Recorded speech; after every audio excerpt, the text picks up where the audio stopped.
হাতের রিস্ট ওয়াচটি পরে নেয় আর তারপর আয়নার সামনে দাঁড়িয়ে নিজেকে দেখতে লাগে। জিমিনকে রোজকার মতো খুব সুন্দর লাগছে। তার পরনে ছিল সাদা শার্ট আর শার্টের হাতাটা কিছুটা ফোল্ড করা, সাথে নীল রঙের জিন্স পরিহিত আর মাথার উপর একটা রঙিন ওড়না জড়ানো। জিমিন তার হাতে থাকা ঘড়ির দিকে তাকায়। এখন 8:30 বাজে। কলেজ শুরু হতে আর মাত্র 8 ঘন্টা বাকি। তাই জিমিন তাড়াতাড়ি নিচে চলে যায়।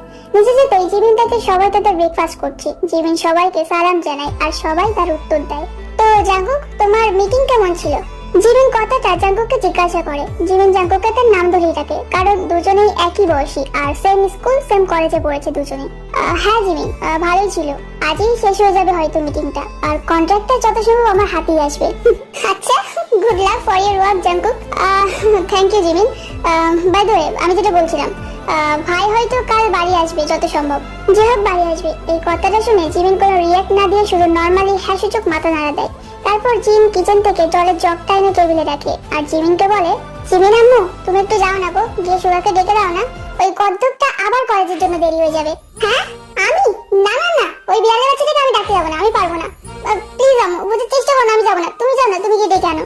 জিম এর আগে কিছু বলতে যাবে, ঠিক তখনই আরেম বলে ওঠে, আরে জিমি যাও না মা, তুমি একটু গিয়ে ডেকে দাও না ওকে। জিন অনেকবার ডেকেছে ওকে, কিন্তু ওই কদ্দুকটা এখনো উঠছে না। কিন্তু বাপি, আর তুমি বলছিলে না কাল যে আজ একটা কোনো ইম্পর্টেন্ট এক্সাম আছে? হ্যাঁ যাও, সুগারকে একটু ডেকে দাও প্লিজ আম্মু, যাও, না হলে তোমরা দুজনে কলেজের জন্য দেরি হয়ে যাবে প্লিজ। ঠিক আছে ভাবি, আমি যাচ্ছি। তারপর জিমিন আমাদের অলস বিল্লুটাকে ঘুম থেকে ওঠাতে তার রুমের দিকে যায়। জিমিন এখন সুগার রুমের দরজার সামনে দাঁড়িয়ে আছে। জিমিন বেশ কয়েকবার সুগার রুমের দরজায় নক করে, কিন্তু ঘুমন্ত বিল্লু মানে সুগার থেকে কোনো রেসপন্সই নেই। এবার আর কি করার, জিমিন নিজেই রুমের দরজা খুলে সুগার ঘরে ঢুকে পড়ে। সুগার রুমটা খুবই সুন্দর দেখতে ছিল। রুমটা ডার্ক ব্ল্যাক ও ব্রাউনিশ স্পার্কল দিয়ে সাজানো ছিল। তার রুমের সব জিনিসগুলো খুবই দামি ও এলিগেন্ট পর্যায়ের জিনিসপত্র ছিল, কিন্তু সুগার দ্বারা রুমটা পরিষ্কার রাখা ইম্পসিবল ছিল। সুগার ঘরে তার কিছু জামা কাপড় কাউচের উপর, তো কিছু জামা কাপড় মেঝেতে, কিছু এখানে তো কিছু সেখানে ছড়িয়ে ছিটে এদিকে ওদিকে পড়েছিল। এবং সুগার ঘরে এসি অন করা, কিন্তু এদিকে তার গায়ে ব্ল্যাঙ্কেট জড়ানো। জিমিন সুগার রুমের এমন অবস্থা থেকে একটা দীর্ঘশ্বাস ফেলে এবং এবার জিমিন সুগারকে ডাকতে থাকে, সুগা, সুগা ওঠো, আরে সুগা ওঠো বলছি, ওঠো, দেখো কত সকাল হয়ে গেছে। আরে এই ছেলেটা তো। জিমিন সুগাকে এত ডাকা সত্ত্বেও তার থেকে কোনো রেসপন্স নেই। সুগা, আরে সুগা সুগা সুগা, হ্যালো, আরে ওঠো বলছি, ওঠো তাড়াতাড়ি ওঠো, চোখ খোলো, চোখ খোলো বলছি, চোখ খোলো না। আরে চলো ওঠো, তাড়াতাড়ি ওঠো, একবার ঘড়ির দিকে দেখো কটা বাজে, দেখো। আরে সে কোন ভোরে সকাল হয়ে গেছে, আরে ওঠো না। তবুও সুগার থেকে কোনো রেসপন্স নেই। জিমিন এবার সুগার বেডের পাশে তার কোমরে 2 হাত দিয়ে দাঁড়িয়ে পড়ে আর একটা দীর্ঘ শ্বাস ফেলে। একটু মহা মুশকিল। আরে এত বিড়ালের মতো ঘুমানোর কি আছে? হ্যাঁ আরে ওঠো, কলেজে তো যেতে হবে না কি? কলেজে তো দেরি হয়ে যাচ্ছে, তো কত দেরি হয়ে গেছে। আরে প্লিজ ইয়ার সুগা, আমি আর তুমি দুজনেই দেরি হয়ে যাবো, প্লিজ প্লিজ সুগা, তাড়াতাড়ি ওঠো না প্লিজ, এমন করো না, কাম অন ইয়ার, ওঠো, আচ্ছা টেস্ট আছে তোমার, ওঠো না প্লিজ। আরে এই সুগার বাচ্চা, ওয়েট ওয়েট ওয়েট, আবার মরে টরে যায়নি তো বেটা? চেক করতে হচ্ছে। হ্যাঁ, যেমন ভাবা তেমন কাজ। জিমিন এক টান দিয়ে সুগার গা থেকে ব্ল্যাঙ্কেটটা সরিয়ে দেয় এবং আর কি, সুগা হাফ নেক, আই মিন শুধু শার্ট ছাড়া শুয়েছিল। হ্যাঁ, নিচে কিন্তু প্যান্ট পরেছিল। তোমরা আবার উল্টো পাল্টা কিছু ভেবো না কিন্তু। হ্যাঁ হ্যাঁ আমি জানি মাই আনহোলি কিউটিস, তোমরা কি ভাবছিলে। Well let's back to the story. Okay, হ্যাঁ তো হ্যাঁ যেটা বলছিলাম, যখন জিমিন সুগার গা থেকে ব্ল্যাঙ্কেটটা সরিয়ে নেয় তখন সুগার হাফ নেক অবস্থায় শুয়েছিল। কিন্তু জিমিনের কাছে এটা কোনো বড় ব্যাপার না, কারণ সে জানে যে সুগা কখনো কোনো জামা গায়ে ঘুমাতে পারে না। তারপর জিমিন তার একটা হাত সুগার নাকের কাছে ধরে আর একটা হাত সুগার বুকের উপরে রাখে, এটা দেখার জন্য যে সুগার শ্বাস প্রশ্বাস আর হার্টবিট চলছে কিনা। নিঃশ্বাসও চলছে, হার্টবিটও কাজ করছে, কিন্তু তাহলে সুগা উঠছে না কেন? ইয়েস, একবার দেখে দেখি, জোরে দেখে দেখি। হ্যাঁ সুগা ওঠো। জিমিন সুগাকে জোরে ডাক দিলে সুগা শুধু জাস্ট নরমালি অন্যদিকে ফিরে শোয়। জিমিন একটু চমকে ওঠে, কিন্তু জিমিন আবার সুগাকে ডাকতে ডাকতে তার অজান্তেই সুগার বেডের উপর হামাগুড়ি দিয়ে উঠে বসে আর সুগার হাত শক্ত করে ধরে তাকে ডাকতে থাকে। সুগা, আরে ওঠো না প্লিজ, কাম অন ইয়ার, প্লিজ ওঠো। সুগা এবার ঘুমের ঘরে একটা আওয়াজ করে পিছনে ফেরে, কিন্তু জিমিন বেডের উপর হামাগুড়ি দিয়ে বসে থাকায় সুগার পাশে ফেরার জন্য দুজনের একটু ধাক্কা লাগে। তারপর আর কি, হঠাৎ জিমিন সুগার বুকের উপর পড়ে যায়। জিমিন সুগার এরকম সাডেন অ্যাকশনে চমকে ওঠে। তারপর জিমিন সুগার উপর থেকে উঠতে তার হাতটি জিমিন সুগার উন্মুক্ত বুকের উপর রাখে, কিন্তু সুগা তার ঘুমের ঘরে জিমিনকে শক্ত করে তার বুকের উপর চেপে ধরে আর তার সঙ্গে জিমিনকে মিশিয়ে নেয়। জিমিন আবারও চমকে ওঠে, কারণ এবার জিমিনের বুক সুগার উন্মুক্ত বুকের সাথে চেপে ঘর্ষণ খাচ্ছে। আর এদিকে সুগা তার উপর কোনো কিছু ভারী অনুভব করায় আস্তে আস্তে তার চোখ খোলে আর সেই ভারী বস্তুটির দিকে তাকায়। সুগা জিমিনকে তার উপর এই অবস্থায় দেখে একটু অবাক হয়। জিমিন তার বাহু ডোরের মধ্যে তার এই রুমের মধ্যে যেন অপরূপ সুন্দরী লাগছিল, ব্রিথ টকিং বিউটি লাগছিল সুগার চোখে। সুগা পরক্ষণে ভাবলো এটা হয়তো তার স্বপ্ন হতে পারে। আর তারপর সুগা তার হাত দিয়ে জিমিনের কোমর আরো শক্ত করে চেপে ধরে। জিমিনকে সুগা তার আরো কাছে টেনে নেয়। সুগা তার একটা হাত জিমিনের কোমরে রাখে আর একটা হাত জিমিনের গালে রাখে। তারপর আস্তে করে জিমিনের মুখের সামনে ছোট চুলের শাড়িগুলো কানের পিছনে গুজে দেয় সুগা। সুগার যে হাতটি জিমিনের কোমরে ছিল সে হাত দিয়ে সুগা জিমিনের শার্টের নিচে দিয়ে জিমিনের উন্মুক্ত পেটে টাচ করতে শুরু করে। আর যে হাতটি জিমিনের গালে ছিল সেই হাত দিয়ে সুগা জিমিনের ঠোঁটে স্পর্শ করতে শুরু করে। সুগা এবার জিমিনের গরম পেট ও নরম ঠোঁটের স্পর্শ অনুভব করে বুঝতে পারে যে এটা তার কোনো স্বপ্ন নয়। তাই সুগা তাড়াতাড়ি জিমিনকে ছেড়ে দিয়ে বেডের উপর উঠে বসে আর জিমিন তাড়াতাড়ি বেড থেকে নিচে নেমে দৌড়ে সেখান থেকে চলে যায়। সুগা এবার লাফ দিয়ে নিচে নেমে আয়নার সামনে এসে দাঁড়ায়। ও মাই মাই, হাই আল্লাহ, এটা আমি কি করলাম? আমি না না না, ও মাই আল্লাহ, আমি হাফ নেট ঘুমাচ্ছিলাম। ও নো, আমার চুল, ও শিট শিট, একদমই ভোদাবি, আই মিন না, মানে গরুর মতো হয়ে গেছি। দূর, গরু, একদম পুরো গরু লাগছে আমাকে। আর ওটা মানে Jimin, wait wait wait, what did I did right now? Oh shit ইয়ার, এটা বলে সুগা নিজেকেই নিজে একটা চিমটি কাটে। Oh my, that's mean it's not a dream, it's fucking reality. আল্লাহ গো, আমি এটা কি করলাম? ও মা গো, আমি জিমিনকে, শিট ইউ ফাকিং মিনিয়ঙ্গি, তুই এটা কি করলি? এটা না না না, আমি কি করবো এবার? দূর, শিট ইয়ার শিট। এসব কথা ভাবতে ভাবতে হঠাৎ সুগার চোখ দেয়ালে থাকা ঘড়ির দিকে যায়। ড্যাম, মিনিয়ঙ্গি, তোর আজকে খবর আছে। এত দেরি করে উঠতে কে বলেছিল? হ্যাঁ, তুই আগে চল ওয়াশরুমে চল আগে। সুগা নিজের সাথে বকবক করতে করতে ওয়াশরুমে যায় ফ্রেশ হতে। তারপর কয়েক মিনিটের মধ্যে রেডি হয়ে দৌড়ে তার ঘর থেকে বেরিয়ে নিচে চলে যায়। আরে আরে সুগা, আস্তে আস্তে, কি করছিস তুই? হ্যাঁ আবু আবু আবু, জিমিন কোথায়? জিমিনকে দেখেছো কোথায়? জিমিন তো সেই কখন চলে গেছে, বললো যে দেরি হয়ে যাচ্ছে তাই ও তাড়াতাড়ি চলে গেল কলেজে। ও তাহলে সুগা কিছু বলতে যাবে ঠিক তখনই তার মা জিন বলে ওঠে, আর তুইও তাড়াতাড়ি কলেজে যা। আর হ্যাঁ, দুপুরের মধ্যে বাড়ি চলে আসবি কেমন? আর সাথে জিমিনকে নিয়ে আসবি, বুঝলি? কারণ তোর খালামণির ছেলের বিয়েতে যেতে হবে আজ, মনে আছে তো তোর? ওকে আম্মু, এখন বাড়িটা ডাক। ক্লাসের ভিতরে প্রত্যেকটা স্টুডেন্ট প্রতিটি বেঞ্চে একজন করে লাইন দিয়ে বসে আছে আর জিমিন তার সব স্টুডেন্টসদের মধ্যে কোশ্চেন পেপার একে একে ভাগ করে দিচ্ছে। ক্লাসের লাস্ট বেঞ্চটা ফাঁকা। এটা দেখে জিমিন একটা দীর্ঘশ্বাস ফেলে। কোশ্চেন পেপারটা সেই বেঞ্চের উপর রেখে দেয়, কারণ এই বেঞ্চটা সুগার জন্য ছিল। ম্যাম, বলছি সুগা এখনো আসেনি, ও কি আজ আসবে না? না না, সুগা আসবে, কিন্তু একটু দেরি হবে হয়তো, কারণ আমি যখন কলেজের জন্য বার হই তখন ও গোসলে ছিল। ও ওকে ম্যাম। জিমিন ইয়ানুর কথায় একটা মাথা নেড়ে জিমিন তার ডেস্কের সামনে এসে দাঁড়ায়। ঠিক তখনই মে কামিং ম্যাম। জিমিন আওয়াজটা অনুসরণ করে ক্লাসরুমের দরজার দিকে তাকায়। দেখে সুগা দরজার সামনে দাঁড়িয়ে হাঁপাচ্ছে, কারণ সুগা যাতে লেট না হয় তার জন্য এক প্রকার দৌড়ে এসেছে সেই পর্যন্ত। জিমিন শুধু হ্যাঁ সূচক মাথা নাড়া দিয়ে সুগাকে ভিতরে আসতে বলে। সুগা তারপর ক্লাসরুমের ভিতরে আসে। সুগা জিমিনের সামনে দিয়ে যেতে গেলে তাদের দুজনের চোখ একে অপরের সাথে কিছুক্ষণের জন্য আটকে যায়। তখন কিছুক্ষণ আগে ঘটে যাওয়া সব ঘটনা মনে পড়ে যায় আর তাড়াতাড়ি জিমিন অন্যদিকে চোখ সরিয়ে নেয় আর সুগাও তাড়াতাড়ি তার জায়গায় গিয়ে বসে পড়ে। তো এখন 10:30 বাজে। তোমাদের সবাইকে 2 ঘন্টা 15 মিনিট দেওয়া হবে কোশ্চেন পেপার কমপ্লিট করার জন্য, ওকে?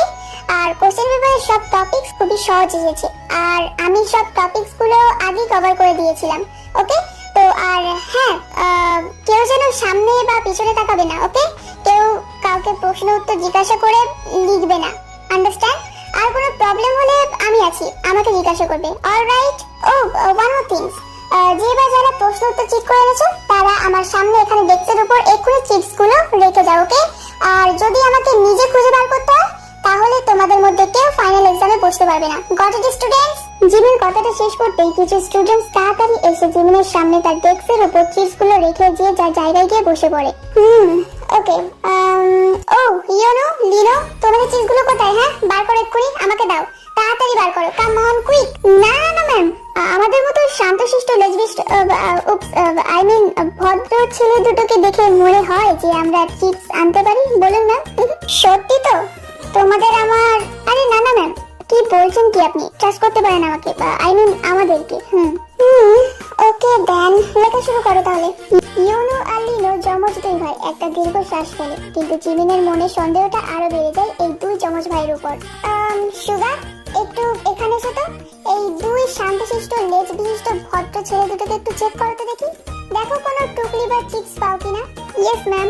সুগা এটা বলে ইয়োনো আর লিনোকে চেক করতে যায়। যখন সুগা যমজ দুই ভাইকে চেক করায় ব্যস্ত, ঠিক তখনই তাদের পকেট থেকে কিছু একটা নিচে মেঝেতে পড়ে যায়। এগুলো কিছু কাগজের টুকরো ছিল। জিমিন তাড়াতাড়ি সেগুলোকে হাতে তুলে নেয় আর ইয়োনো আর লিনোর দিকে অ্যাংরি লুক নিয়ে তাকায়। ইয়োনো আর লিনো জিমিনের রাগী চোখ দেখে ভয়ে একটা শুকনো ঢোক গেলে। এটা দেখে সুগা একটা মুচকি হাসি দিয়ে নিজের জায়গায় বসে পড়ে। And now everyone start the exam now. Jimin কথাটা বলতেই সব স্টুডেন্টস এক্সাম দিতে শুরু করে। কিছু স্টুডেন্টস অ্যান্সার লেখায় ব্যস্ত, তো কিছু স্টুডেন্টস অ্যান্সার মনে করতে ব্যস্ত। জিমিন টেবিলের পাশে এসে দাঁড়ায় এবং প্রথম বেঞ্চের দিকে হেঁটে যায়, কারণ সব স্টুডেন্টস এক্সাম দিচ্ছে, তো একজন টিচার হিসেবে এটা তার কর্তব্য এটা খেয়াল করা যাতে কোনো স্টুডেন্টস কোনো চিটিং না করে। প্রায় 1 ঘন্টা পর জিমিন এতক্ষণ দাঁড়িয়ে সব স্টুডেন্টসদের উপর নজর রাখছিল, কিন্তু এবার জিমিন তার ডেস্কের উপরে গিয়ে বসে পড়ে। কিন্তু তার চোখ কান খোলা রাখে সব স্টুডেন্টসদের জন্য, কারণ কেউ চিটিং করলে সে যাতে দেখতে পায় এটার জন্য। জিমিন তার ডেস্কে বসে আছে, কিন্তু ঠিক তখনই একটা পুরুষ কণ্ঠস্বর ভেসে আসে তার কানে। শুনে মনে হলো যেন কেউ তাকে ডাকছে। জিমিন তার পাশে দরজার দিকে ফিরে তাকাতেই দেখে পার্ক হিয়োজুন, জিমিনের কলিগ, মানে অন্য একজন টিচার, ইকোনমিকের টিচার, দরজার সামনে দাঁড়িয়ে আছে। Good morning miss Jimin. Good morning sir Hyojun. আরে জিমিন স্যার কেন বলছো? আমাকে আমার নাম ধরে রাখতে পারো, cause we are colleagues, right? Yes, why not? Jimin শিওজুনের দিকে ফিরে অকার্ডলি একটা হাসি দিয়ে কথাটা বলে, আর শিওজুন জিমিনের দিকে ফিরে ছোট্ট একটা হাসি দেয়। শিওজুন একবার জিমিনকে প্রপোজ করে, কিন্তু জিমিন খুবই ভদ্রতার সঙ্গে মানা করে দেয়। কিন্তু সেদিন শিওজুন জিমিনকে একটা কথা দিয়েছিল যে যাই হয়ে যাক না কেন শিওজুন জিমিনের মনকে তার কাছে নিয়ে এসে তারপর থামবে। শিওজুন জিমিনের দিকে এক আদরের অনুভূতি নিয়ে তাকিয়ে আছে, কিন্তু এদিকে আরেকজন জিমিনের দিকে তাকিয়ে আছে, আর সে হলো সুগা। হ্যাঁ, সুগা। সুগার আগে তার দাঁত কিরমির করতে শুরু করে, কারণ শিওজুন জিমিনের দিকে একটা আদরের অনুভূতি নিয়ে তাকিয়েছিল, আর এটাই সুগা একদমই পছন্দ করে না। কিন্তু সুগার চোখ তার কোশ্চেন পেপারের দিকে থাকা উচিত ছিল, জিমিনের দিকে না, তাই তো? But why? সুগা নিজেও জানে না তার এই এমন অনুভূতির কারণ। জিমিনের দিকে কেউ আদরে ভালোবাসাময় অনুভূতি নিয়ে তাকাবে, সুগা কখনো এই জিনিসটা সহ্য করতে পারে না।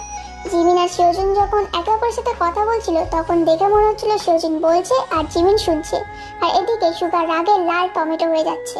Excuse me ma'am. ক্লাসের সব স্টুডেন্টস তার দিকে তাকায়, আর সুগা কনফিডেন্টলি বলে ওঠে, ও অ্যাকচুয়ালি আমার এক জায়গায় ডাউট আছে। ও ওয়েট, আমি আসছি। জিমিন শিওজুনের থেকে এক্সকিউজ নিয়ে সুগার বেঞ্চের কাছে যায়। বলো, কোথায় ডাউট হচ্ছে তোমার? সুগা তার কোশ্চেন পেপারের দিকে দেখিয়ে বলে, হার্টের লেফট আর রাইট কোন দিকে ম্যাম? জিমিন অবাক হয়ে সুগার দিকে তাকিয়ে তার মাথায় একটা আস্তে করে মারে। আরে গর্ধ, খাতায় যদি হার্টের রাইট সাইড দেখায় তাহলে তোমার হার্টের লেফট সাইড হবে এটা। ও ওকে ম্যাম। তুমিও না যখন তখন ইডিয়েটের মতো কথা বলতে থাকো। এটা বলে জিমিন সেখান থেকে যেতে যাবে, ঠিক তখনই সুগা জিমিনের হাত ধরে ফেলে। তুমি ওখানে গেলে শিওজুন স্যার আবার তোমার কাছে আসবে, তার থেকে ভালো তুমি এখানেই থাকো। জিমিন সুগার কথায় হাসি চোখ মাথা নাড়া দেয়, আর দেয়ালে তার পিঠ থেকে সুগার বেঞ্চের পাশে দাঁড়িয়ে থাকে। জিমিন সুগার দিকে তাকিয়ে দেখে যে সে খুব মনোযোগ সহকারে তার কোশ্চেন পেপার সলভ করছে। জিমিন এটা দেখে একটা মুচকি হাসি দেয়। ঠিক তখনই জিমিনের মনে পড়ে যায় সকালে ঘটে যাওয়া ঘটনাগুলো। জিমিনের অজান্তে তার গাল দুটো লজ্জায় লাল হয়ে যায়। এক্সাম সবেমাত্র শেষ হলো। জিমিন এক্সাম পেপারগুলো সব স্টুডেন্টসদের কাছ থেকে একে একে কালেক্ট করে। কালেক্ট করার পর সব পেপারগুলো গুছিয়ে ঠিক করে টেবিলের উপর রাখে। আর সুগা, এক্সাম পেপারগুলো নিয়ে আমার সাথে স্টাফ রুমে এসো তো। সুগা জিমিনের কথায় হ্যাঁ সূচক মাথা নাড়া দিয়ে এক্সাম পেপারের বান্ডিলগুলো হাতে নিয়ে জিমিনের পিছন পিছন স্টাফ রুমে যেতে শুরু করলো। সাথে ইয়োনো আর লিনো আছে। জিমিন, সুগা, ইয়োনো আর লিনোকে নিয়ে স্টাফ রুমে প্রবেশ করে। তারা তিনজনে সব টিচার্সদেরকে গুড মর্নিং উইশ করে আর এক্সাম পেপারগুলো রেখে চলে যেতে যাবে ঠিক তখনই, সুগা এখানে এসে চুপচাপ দাঁড়িয়ে যাও, আমি তোমার এক্সাম পেপারটা চেক করে দিচ্ছি। কিন্তু ম্যাম এখন চুপচাপ দাঁড়াও এখানে। ইয়োনো আর লিনো দুই জমজ ভাই পরিস্থিতি খারাপ দেখে সেখান থেকে চলে যেতে যাবে ঠিক তখনই, কি হলো তোমরা কোথায় যাচ্ছ? কিছু না অ্যাকচুয়ালি লিনোর খুব জোরে টয়লেট পেয়েছে তাই আর কি। কি রে কিছু বল। হ্যাঁ ম্যাম, আপনি যদি বেশি কথা না বলে সুগার সাথে তোমরাও চুপচাপ দাঁড়াও এখানে। আর কি করার, তিনজনে একে অপরের দিকে তাকিয়ে চুপচাপ সেখানে দাঁড়িয়ে থাকে। আর জিমিন তিনজনের এক্সাম পেপার বার করে চেক করতে শুরু করে। জিমিন ইয়োনোর পেপার থেকে তার কাছে দেয়। ইয়োনো 80-তে 40 পেয়েছে। এটা দেখে লিনো হেসে ফেলে, কিন্তু যখন জিমিন লিনোর পেপার চেক করে তার কাছে দেয় তখনই দেখে লিনো 80-তে 35 পেয়েছে। আর এটা দেখে এবার ইয়োনো হেসে দেয়। এবার জিমিন সুগার এক্সাম পেপার চেক করতে শুরু করে। আর এটা দেখে সুগা বিড়বিড় করে বলে ওঠে, এক্সামিনাররা পর্যন্ত এত ভালো করে নিরীক্ষা করে পেপার চেক করে না যেমন করে ইনি চেক করছেন। যদি আমাকে ফেল করে দেয় না তো আব্বুকে বলবো যে জিমিন আমাকে ইচ্ছে করে ফেল করেছে। হ্যাঁ, আমাকে তুমি চেনো না। জিমিন স্পষ্ট সুগার কথা শুনে মুচকে মুচকে হাসে। আর তার পেপার চেক করার পর জিমিন পেপারটা সুগার কাছে দেয়। সুগা তার পেপারটা নিয়ে স্কোর দেখে। আর এদিকে ইয়োনো আর লিনো সুগার স্কোর দেখে হা হয়ে যায়। সুগা 80-তে 75 স্কোর করেছে। সুগা এটা দেখে হাসে, কিন্তু তখনই হাসি থামে জিমিনকে জিজ্ঞাসা করে, কিন্তু ম্যাম আপনি আমার 5 নম্বর কেন কাটলেন? আমি তো সব ঠিকঠাকই লিখেছিলাম। সব ঠিকই ছিল, কিন্তু নিজের হ্যান্ডরাইটিংটা দেখছো, যেন মনে হচ্ছে কতগুলো আরশোলার দৌড় প্রতিযোগিতা হচ্ছে সেখানে। নিজের হ্যান্ডরাইটিংটা একটু ভালো করো, ওকে? জিমিন কথাটা বলতেই সুগা পাউট করে আর উপর নিচ করে তার মাথা নাড়া দেয়। সুগা সেখান থেকে যেতে যাবে কিন্তু দাঁড়িয়ে পড়ে আর পিছনে জিমিনের দিকে তাকায় আর একটা দুষ্টু প্রকৃতির হাসি দেয়। আর যাই হোক জিমিন, তৈরি থেকো কিন্তু, কারণ খালামণির ছেলের বিয়েতে যেতে হবে তো আজ আমাদের। আর তোমার তো আবার 2.5 কিলো মেকআপ করতে সন্ধে হয়ে যাবে। সুগা চিৎকার করে এটা বলতেই জিমিন চমকে ওঠে। জিমিন উঠে সুগাকে ধরতে যাবে, কিন্তু তার আগে সুগা সেখান থেকে দৌড় দেয়। আর সেখানে উপস্থিত সব স্টাফ জিমিনের দিকে ফিরে হেসে দেয়। জিমিন একটু এম্বারেস ফিল করে আর একটু ছোট্ট করে সরি বলে আবার নিজের জায়গায় বসে পড়ে। আমি বাদরটাকে না বাড়ি গিয়ে দেখে নেবো, সবকে সামনে ইজ্জত নিকাল দিনি, ইজ্জত কোথাকার। তো এখন ইয়োনো আর লিনো সুগার দিকে তাকিয়ে আছে লাইক বম্বাস্টিক সাইড আই। কি তোরা এভাবে আমার দিকে তাকিয়ে আছিস কেন? मैंने कौन सा तुम दोनों का गर्लफ्रेंड भागा कर लिया है? हाँ, गर्लफ्रेंड का तो पता नहीं, কিন্তু কিভাবে তুই আমাদের এই বন্ধুত্বটাকে ভাঙতে পারলি? হ্যাঁ বল, তুই তো কাল ক্লাসের পড়া তো না শুনে চলে এসেছিলি, তাহলে কি করে পারলি? মানে হার্টের উত্তর করে দিলি, আবার হার্টের ডায়াগ্রাম স্কেচ করে লেবেল করেছিস, সাথে আবার কালার পেনও ইউজ করেছিস, কি করে? হ্যাঁ বল সুগা বল, তুই কখন আমাদেরকে ধোকা দিয়েছিস? হ্যাঁ কখন থেকে চলছে এসব? বল সুগা, বল আমাদেরকে। इस दोस्ती का क्या नाम दूं? ইয়োনো এক প্রকার কান্নার গান করে লিনোর কাঁধে মাথা রেখে কথাটা বলে। আর লিনো কোনো এক হিরোইনের মতো তার চোখ দুটো মুছে ফেলে। আরে ইয়ার, তোরা এই অ্যাক্টিং করা বন্ধ করবে একটু? হ্যাঁ, আমি কাল কখন ক্লাসে পড়াশোনা ছিলাম তোরাই বল? কাল তো আমি তোদের সাথেই ছিলাম। ও তো বাড়ি গিয়ে একটু বসতে না বসতেই জিমিন আমাকে আর আমার বইটাকে নিয়ে পড়া বোঝাতে শুরু করে দিল। তাই তো আমি আজ সব প্রশ্নের উত্তর করতে পেরেছি। আর আজ যদি আমার পরীক্ষায় নাম্বার কম আসতো না, তাহলে আমার আব্বু এই যে রবিবার করে বাইরে বেরোতে দেয় এটাও বন্ধ করে দিত। তাই তো জবরদস্তি ক্লাসের পড়া বাড়ি বসে শুনতে হয়েছে। সুগা কথাটা বলতেই তার দুই বন্ধু একটা দীর্ঘ শ্বাস ফেলে আর পর মুহূর্তে তারা মেয়েদের মতো করে সুগাকে জড়িয়ে ধরে। तब मैं बोलूं कि हमारा सुगा हमें धोखा कैसे दे सकता है? লিনোর কথা শুনে ইয়োনো আর সুগা হেসে দেয়। আর তারপর দুই জমজ ভাইয়ের চোখ যায় সুগার হাতে থাকা টিফিনের দিকে। আরে সুগা, তুই আর কতবার একা একা জিমি ম্যামের হাতে বানানো খাবারগুলো খাবি বলতো? হ্যাঁ রে সুগা, कभी कभी अपने दोस्तों को भी खिला दो यार। এটা বলে তারা দুজনে সুগার হাত থেকে টিফিন বক্সটা নিতে যাবে, কিন্তু ঠিক তখনই সুগা তার পিছনে টিফিনটা লুকিয়ে ফেলে। ব্যাস, তাদের তিনজনের মধ্যে টিফিনটা নিয়ে ঝগড়া বেঁধে যায়। ঠিক তখনই তারা পিছন থেকে কারোর গলার আওয়াজ শুনতে পায়। তারা আওয়াজটা অনুসরণ করে পিছনে তাকিয়ে দেখে জিমিন তার হাতে পেপার আর ব্যাগ নিয়ে দাঁড়িয়ে আছে। ও জিমিন, চলো তাহলে যাওয়া যাক। ওকে। এটা বলে সুগা আর জিমিন সেখান থেকে চলে যায়। আর দুই জমজ ভাই তাদের দিকে ফিরে সেখানে বোকার মতো দাঁড়িয়ে থাকে।